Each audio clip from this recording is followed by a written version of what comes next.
Instagram பார்த்த மனைவியை கொலை செய்த கணவன். நடந்தது என்ன பார்க்கலாம்.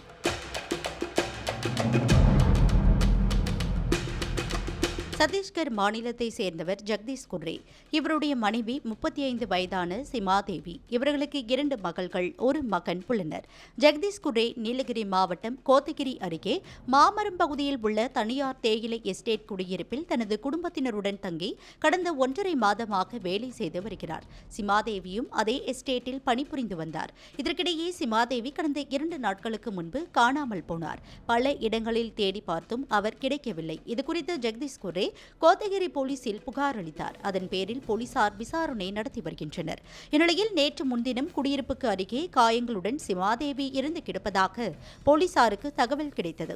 இதனையடுத்து காவல்துறை கண்காணிப்பாளர் நிஷா தலைமையில் போலீசார் சம்பவ இடத்திற்கு சென்று விசாரணை நடத்தினர்.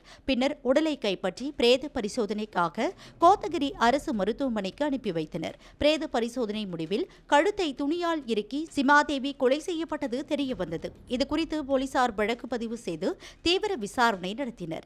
இந்த நிலையில்தான் விசாரணையில் ஜெகதீஷ் குர்ரேவுக்கு மது அருந்தும் பழக்கம் உள்ளது தெரியவந்துள்ளது.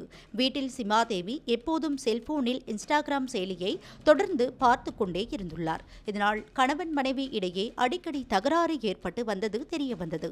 இதற்கிடையே கடந்த 27ஆம் தேதி இரவு இன்ஸ்டாகிராம் பயன்படுத்த வேண்டாம் என மனைவியை ஜெகதீஷ் குர்ரே கண்டித்துள்ளார். ஆனால் அவர் கேட்கவில்லை. இதனால் அவர்களுக்கு இடையே மீண்டும் தகராறு ஏற்பட்டுள்ளது. இதனால் ஆத்திரமடைந்த ஜெகதீஷ் குர்ரே தனது மனைவி அணிந்திருந்த துப்பட்டாவை வைத்து கழுத்தை இறுக்கி கொலை செய்துள்ளார். பின்னர் வீட்டுக்கு பின்புறம் உள்ள இடத்தில் உடலை வீசிவிட்டு அதன் மீது துப்பட்டாவால் மூடி வைத்துள்ளார்.